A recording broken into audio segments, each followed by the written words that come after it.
Now, the origins of COVID-19 still a mystery, despite it killing almost 5 million people since December 2019. This is the National Microbiology Lab in Winnipeg, Manitoba. It's Canada's only Level 4 microbiology lab.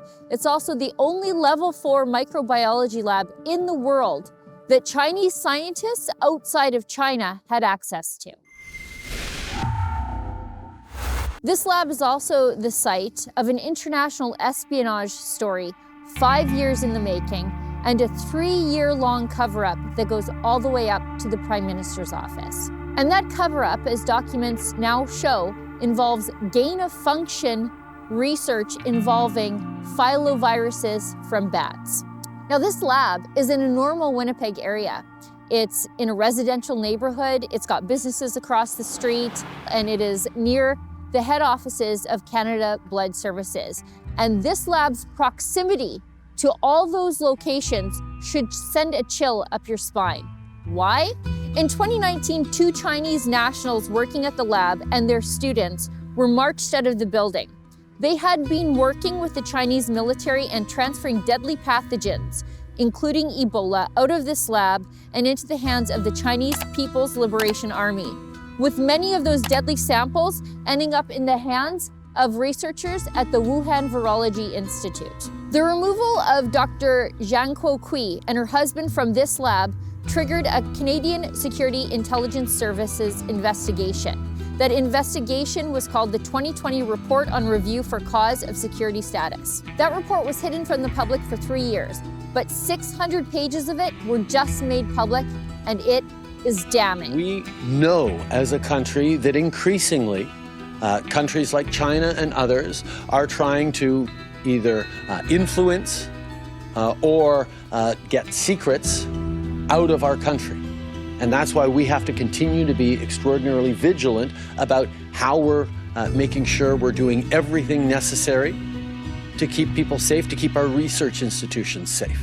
Reporting on the documents by Sam Cooper from the Bureau revealed that Kui led the Wuhan Virology Institute's, quote, synthetic bat filovirus project with the Wuhan Institute's vice director, Dr. Shi Zhenli.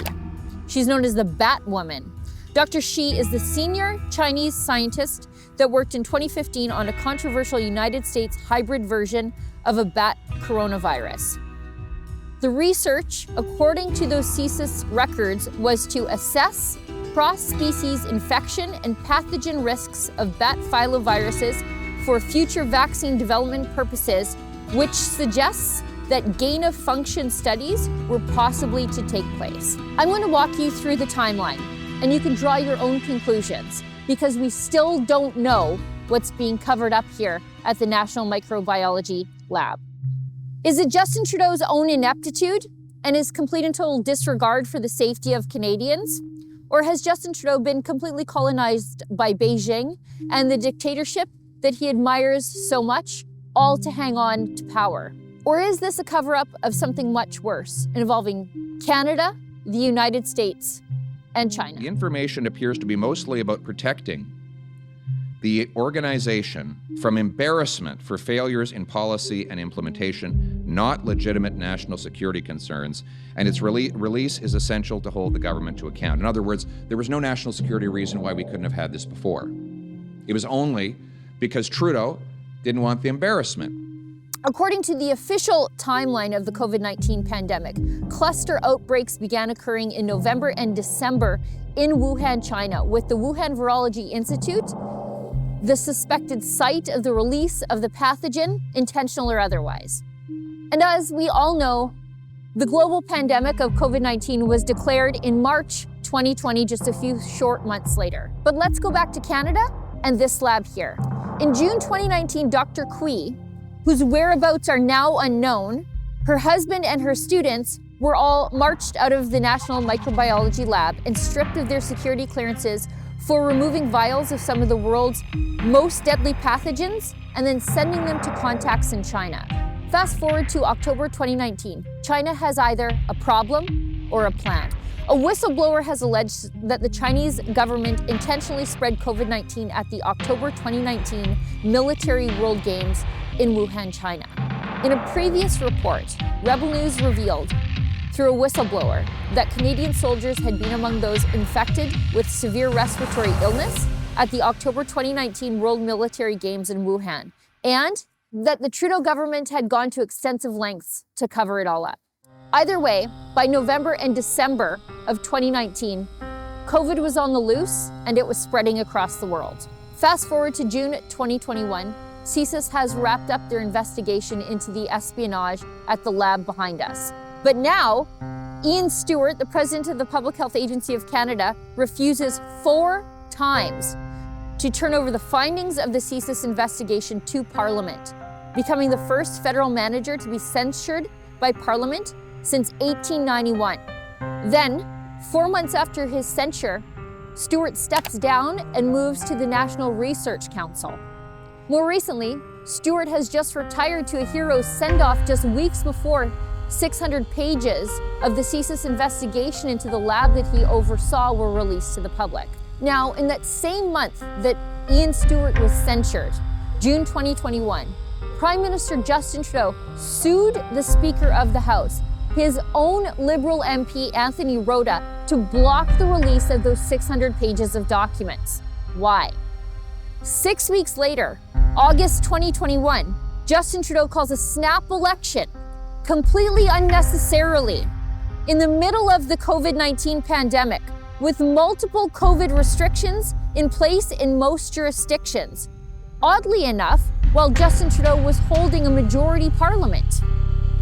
Moving ahead to 2023, it's now been credibly alleged that the Chinese government intervened on behalf of Trudeau and his federal Liberals in that snap election in multiple ridings across the country, flipping potentially a dozen seats in favor of Justin Trudeau.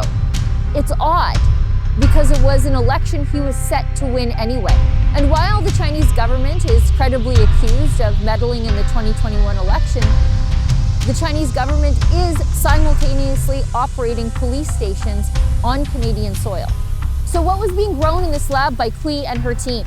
What was being sent from this lab to the Wuhan Virology Institute, the place pinpointed now as the genesis of the global COVID-19 pandemic? And why, at the dawn of the pandemic, did Justin Trudeau give the Wuhan Institute of Virology $900,000 to investigate COVID-19?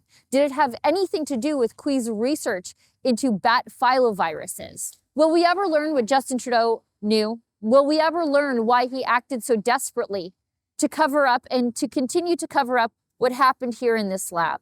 If Canada was truly the victim of espionage and not implicated in something far more sinister, why did our government go to such lengths to cover it all up?